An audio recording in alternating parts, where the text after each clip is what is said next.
Welcome back to some more World End Economica. So let's continue reading. When we returned to the church, Lisa had come back and was making dinner.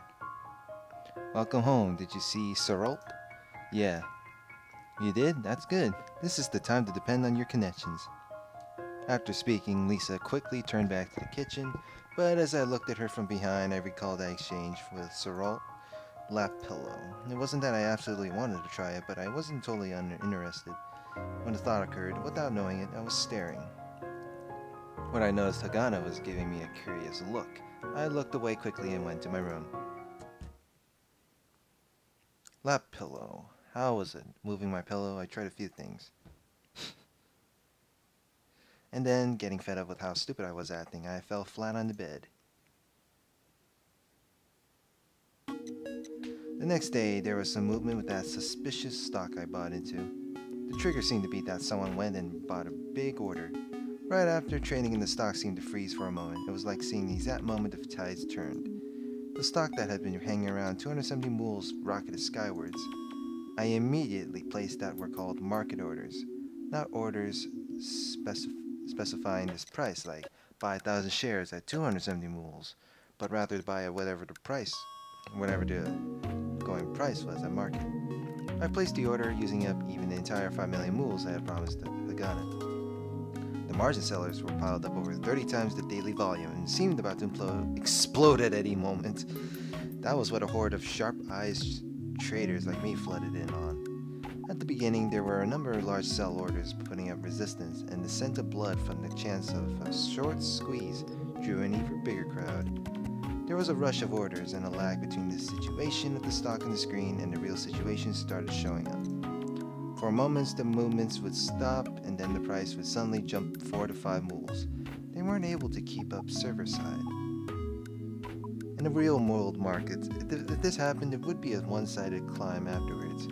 The guys who sold short and lost would have to buy to cut their losses, and that caused other short sellers to close their balances.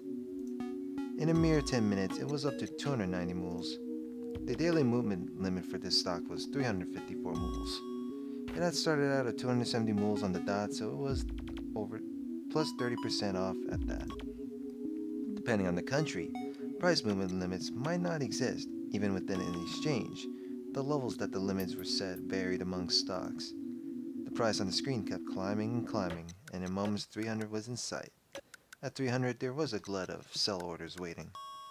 One thing you learn from trading is that even though there's no rational reason for it, there's always huge orders waiting at around multiples of 10 or 100. It was a psychological turning point. If it broke through 300, there would be no bigger break point to speak of. If the sellers were to put up resistance, this was it. There were 46,000 shares of buy orders versus 128,000 shares of sells. Sellers were bigger by 3 to 1, but I still didn't think it would stop. At that moment, I opened up an order to buy on the margin. Here it is. This was the first time something spoke to me, telling me this was the moment. Maybe it was because I glanced at the wall of sell orders, but I took a short breath before resuming trading. There, I thrust in 10 million mules, the limit for buying on margin. I could make the excuse with Hagana that I hadn't promised not to use margin. Plus, if it profited, she wouldn't find out. In any case, in that moment, my order of a bit under 40,000 shares are blazing a trail. After that, it was like a fountain spraying. Whether that was the sweet wine of victory or a spray of blood depending on where you were standing. Fountain spraying. Where you were standing. Oh, jeez. Holding back the urge to jump up from my chair and shout, I put in a sell order the instant my order went through. The set price was 349 mules, 5 under the price limit of 354 mules.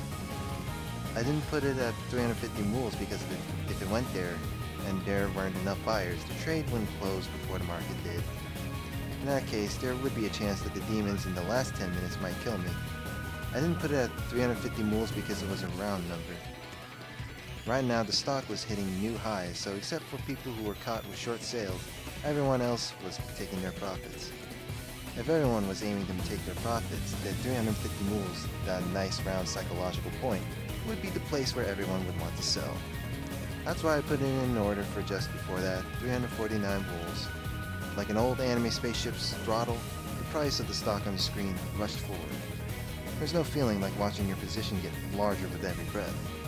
That feeling of omnipotence at having made the right decision, that feeling of superiority at having beat out other people. And then 27 minutes before the end of the morning session, the deal closed at 349 moves. Profit a bit over 3.6 million moves. That feeling of your head tingling and your hair standing on end. This was it, that feeling I have long forgotten.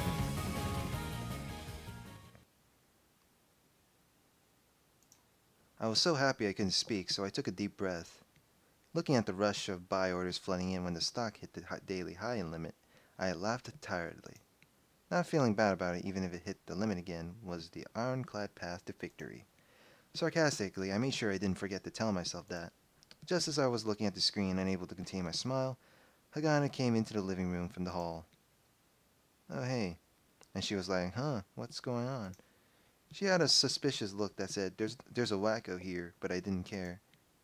If she had come a bit closer, I might have run over and hugged her. I might get to the point where we definitely win before you start to catch up with your math.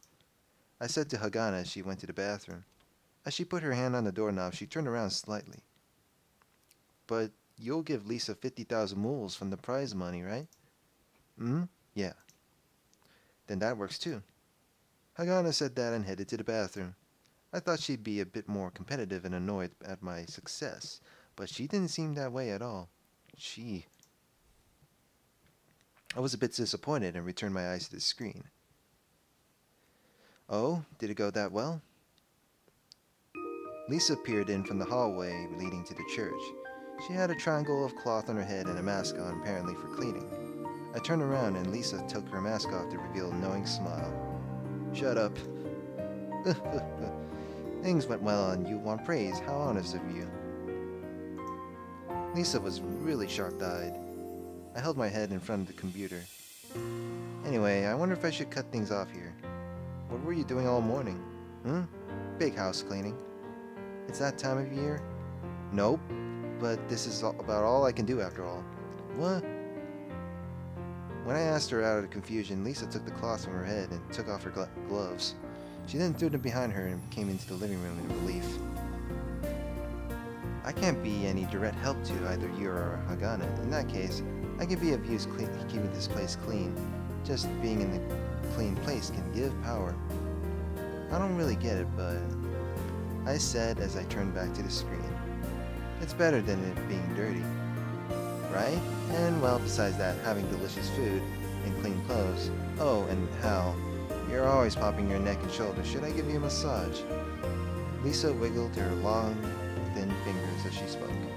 For some reason, she was hunched over like a witch trying to scare children. What was she up to? "I don't need that."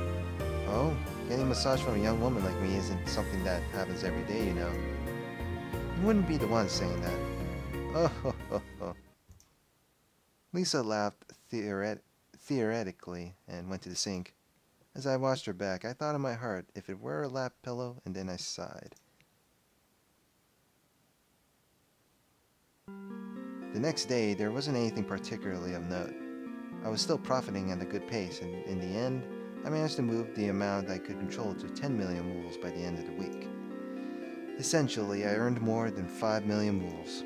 By doubling in a week, if that kept happening, I'd be able to gather the entire wealth of humanity, but that definitely wasn't going to continue. Still, I had managed a pretty hefty return with 5 million moles. The volatility of the market was big, so just by using that, the profits had been huge. I mean, not huge, large, whatever. Mr. Trochet had slowed down in the last half of the week. And after a reversal, he had settled at 47.8 million moles. That's a pretty large one. The distant second place with 31 million moles had already stopped trading. At this rate, getting second was definitely realistic. If I could get into second place, that 50,000 moles would go straight to Lisa, and I'd be headhunted by Schrödinger Street and leave this place. Giving something back to the place that took care of me before moving on to bigger things, that didn't sound bad. Jokes aside, it might be possible to get there without Hagana. I thought that, but it was obvious that if I started treating Hagana like dead weight, it'll cause trouble. Lisa probably wouldn't like that, and Hagana was holed up in her room during whatever she does. Going back and forth with that afroed Serrault, apparently she had already received the program. Ooh, the tides had been turned, and so Sunday, the day of rest for us warriors, came.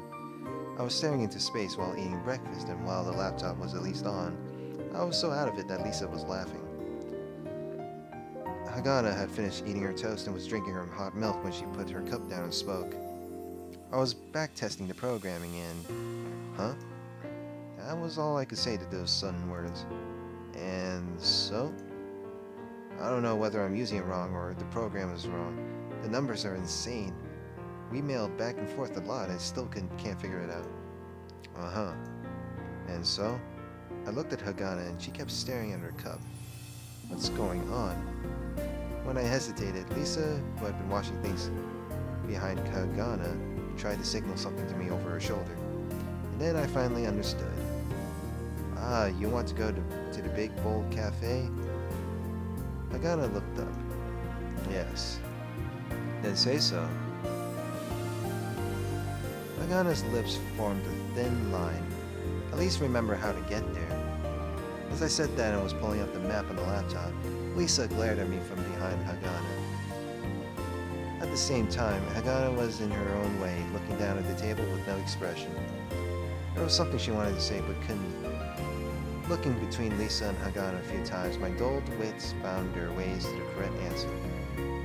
Or do you want to go together? When I asked, Hagana jumped a little, then looked at me slowly. Please. Hagana said that one thing clearly, and Lisa shook her head and went back to washing. When we went to the Big Bowl Cafe, Hagana seemed afraid of Serrault's head. But it could just be that. She was afraid of Serrault himself. Even if she weren't afraid, she probably wasn't comfortable with unfamiliar people. Hagana was strong-willed, but oddly weak in places. I wouldn't be surprised if outside she was a timid little miss.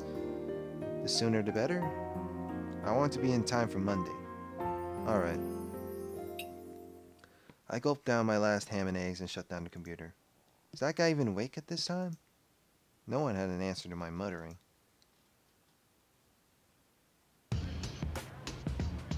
Get this nice hip music right there.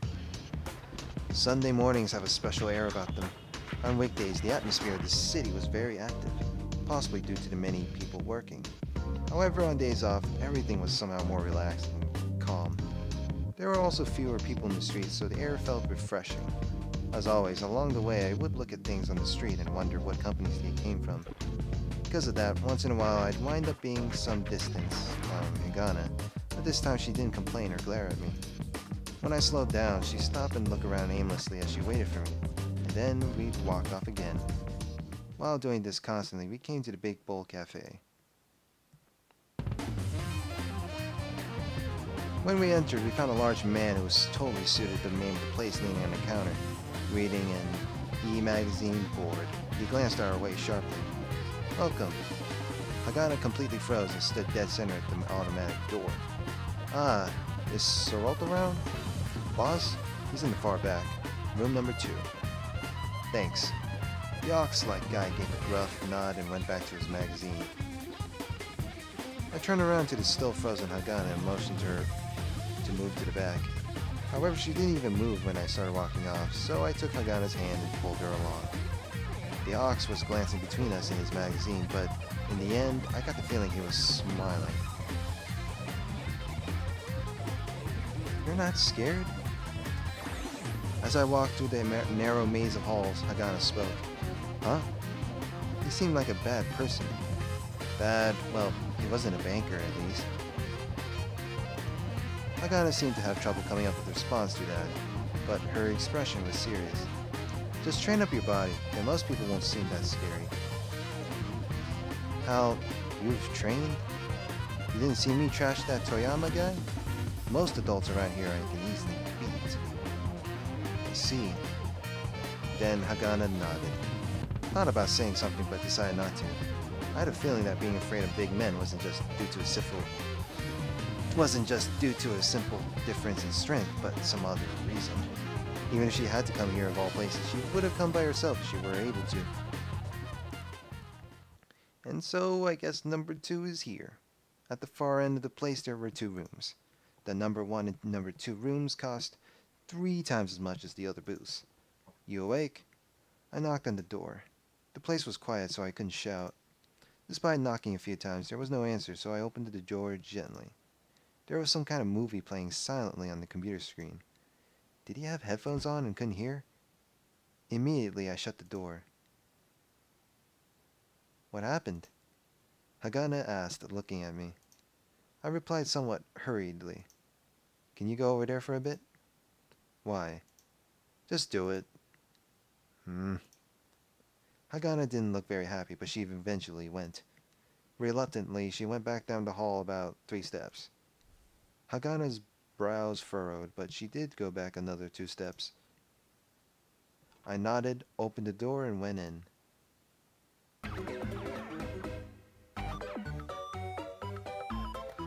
The fuck is this? Inside the booth, there were silent porn videos playing all over the screen. Well, ain't that some shit? This dude is looking at hentai. What the fuck is this shit? All over the screen? Hey. I poked at Serrault's head as he slept on the sofa. Those are some cool-ass blindfolds. I mean, it's like no one can tell if he's awake or not. Well, you can tell he's sleeping because he's drooling and shit. Poked at Serrault's head as he slept on the sofa. Soon, Serrault woke up and looked at me sleepily. Oh. All he made were mumbled sounds, and then he yawned wide. He was a tall guy, so even though he was lying on the sofa, his legs below the knee were sticking out. It would have been better to go home than to sleep in a place like this. When Serrault was yawning, I cut the power to the screens. I'd just seen a girl about Lisa's age in her inappropriate attire in front of a deep space background doing inappropriate things. Don't doze off with all your porn on. Oh, not to your taste? That series has pretty lovely girls in it, all naked except for some space gear. Ain't it great? I'm not talking about that. And what? Oh, you want something like Little Miss Hagana? Well, it's not like it doesn't exist, but you're going to get arrested, huh? Hey, I'm seriously going to kill you. I got it, don't get worked up. I grabbed Serrault's lapel and was squeezing, but Serrault was unfazed. Getting worked up looked stupid, so I let go. Serrault scratched his head and laughed crudely. And what did you want? Jeez, Hagana wants something from you. Huh? She's here? Serrault was surprised and adjusted his clothing quickly. There was so much to fix, he was clutching his hair. She's waiting right outside. I opened the door, and there was porn playing. Well then, tell me, she's going to think I'm some kind of creep. Like I care. She's here about how the program wasn't working right. Oh, she said something about that in emails. I'm going to call her in. Yeah, I'm good. Facing a small mirror on the wall, he was turning his face to the left and right and messing with the big mass on his head. When I poked my head out of the room, a bored Hagana looked my way. She clearly seemed relieved, but her eyes were also a bit stern, and she seemed kind of sullen at being left out. It's okay? Yeah, the gentleman's done with preparations. I see. When I pulled back into the booth, Hagana stepped in somewhat hesitantly. It wasn't like she had never seen anything like it before, but it was so different from Lisa's church. It probably made her uneasy. Hey, Miss Hagana. Hagana just nodded at Serrault's greeting. Serrault spun the chair in front of the computer around and smiled, inviting her to sit down. Hagana hesitantly set herself down on it. I heard you had issues with the program? Yes, if I'm setting the time period for the statistics calculations, an error comes up. For example... Oh shit, what? For example, as if a switch had flipped in her, Hagana took out her terminal and started explaining. I listened, but had no idea what was going on. It sounded like magic spells to me. The fuck is this, Harry Potter? There didn't seem to be any need for me, and it was cramped with 3 people, so I put my hand on the door and made to leave. Hagana stopped her explanation that instant.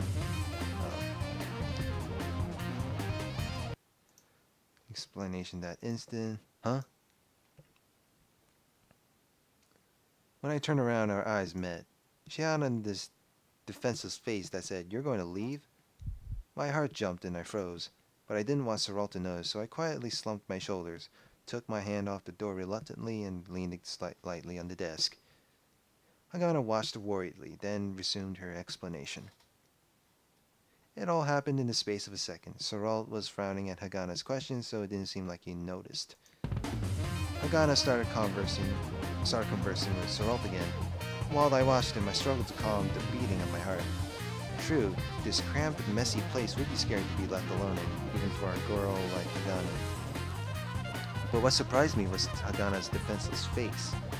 I was struck by this strong, protective urge, like I was strongly moved to defend her. I had never been relied on by someone this much. While leaning against the table, I thought it didn't feel that bad. I see. Then it's gonna be... Serrault was muttering as Hagana spoke. Huh? You look bored. Serrault spoke suddenly while Hagana was speaking. If you want, you can play games there, and you can connect to the net here. You can use it to kill some time since this will take a while. Well, yeah. Since he offered, I went around the table and looked at the stuff scattered there. At the same time, Serrault turned back to Hagana and spoke seriously. Oh, Hagana, you really stimulate my intellectual curiosity. I may look like this, but I like tough problems. Makes it worth doing. I snickered just listening to what happened on the side. Really? Yeah, I was an engineering student, you know. I didn't think that I'd be able to talk math with a girl like you. I see. It was obviously flattery, but while Hagana was slightly hesitant and looked downward, she didn't look unhappy about it. No doubt, it was fun to have someone to talk with on her favorite subject. Lisa's head hurt just from stocks, so she couldn't do it. And her students were her students and not in the right position for that kind of chatter. So that would mean that Serrault was quite intelligent in his own right, but was that really true? The only people who come to the shop are dirty rats like this guy. I'd love it if he'd come more. Hey, what's with dirty? Well, it's the truth. A bunch of complaints came in that there's a smell. Yes, Hal smelled. See? Serrault laughed and Hagana agreed. Damn, but if it's the truth, then no helping it. Hey man, Lisa even said it herself. I gave up on retorting and fled to games. Powering up the display, I went to stick the memory card for the game into the machine and stuck my head under the table. That instant, Serrault jumped up from the sofa, his mouth working silently. Huh? Looking at him from under the desk, I wondered what the heck he was up to. Then, when Serrault's hand moved past Hagana and made motions at the screen, I remembered that he had left porn running. Oh boy. What's wrong? Hagana asked Serrault. Serrault looked at her. Hagana twisted and made to turn this way. Game over. That's the face that Serrault had on. Oh, what the hell? It's weird. At that moment, I forcibly yanked the cables near my hand. Bizzed. With a whine, the computer itself shut down. By the time Hagana turned around, there shouldn't be anything on the screen. What's going on? Hagana's eyes went from the screen back to us. Oh, I pulled the wrong plug. Yeah, it's alright. It's all good. Serrault played along. Really? Phew. Yeah, don't worry about it. Hell, thank God.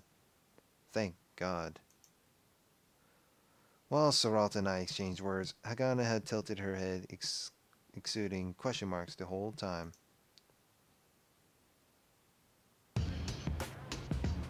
It ended up being afternoon by the time we left the Big Bull Cafe.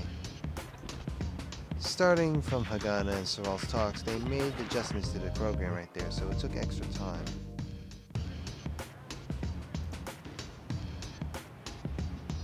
So it ended up by like noon or some shit. That was kind of a short day then. Not short day, short morning.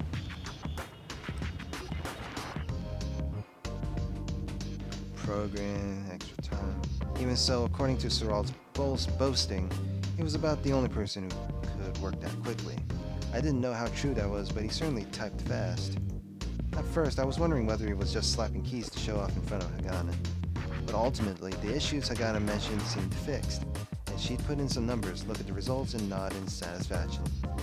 It was just that by the time we left the Big Bull Cafe, the only thing on my mind was lunch.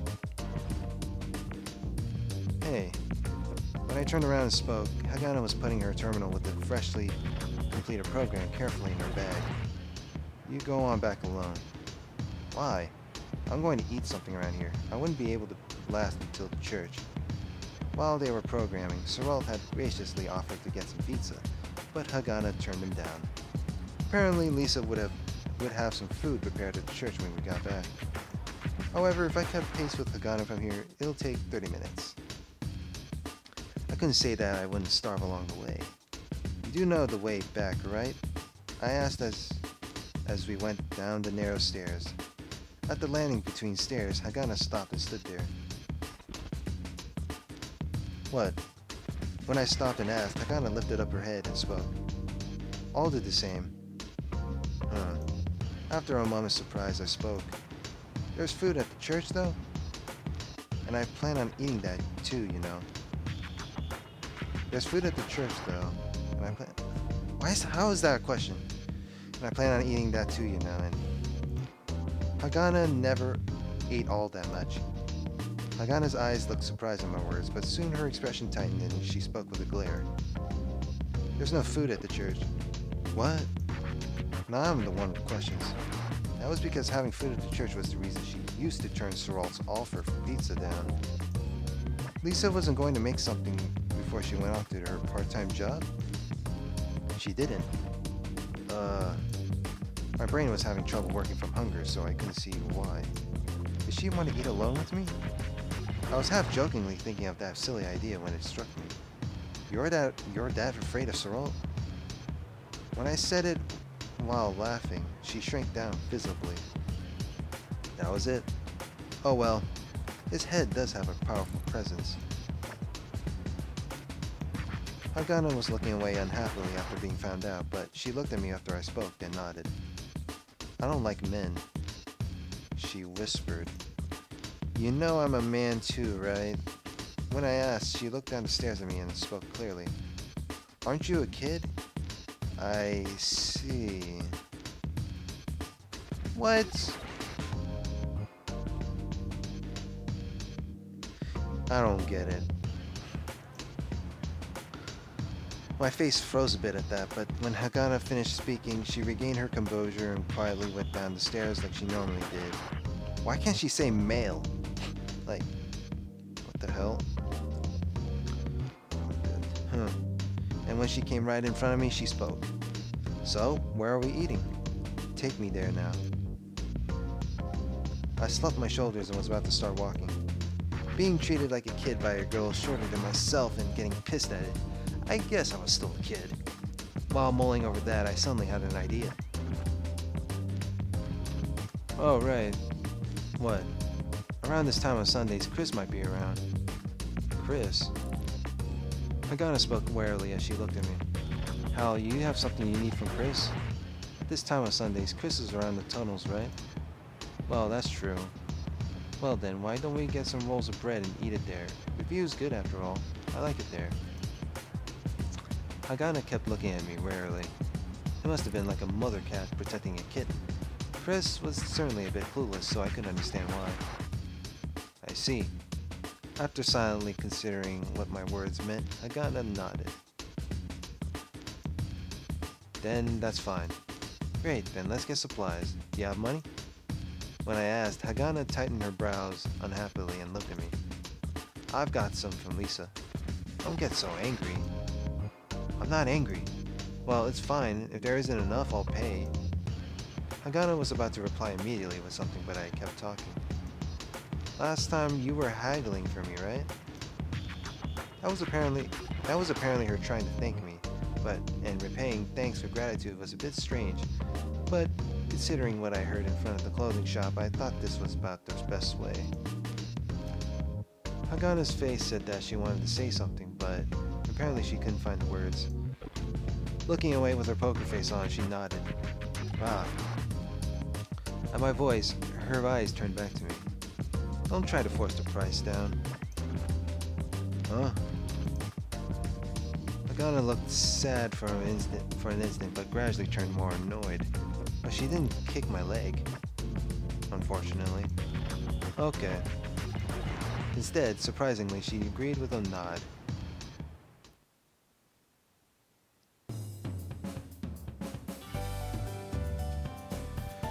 Well, time to end this here a bit shortly. Oh god. So, next part, let's find out what happens. So like, comment, and subscribe, and I'll see you guys later.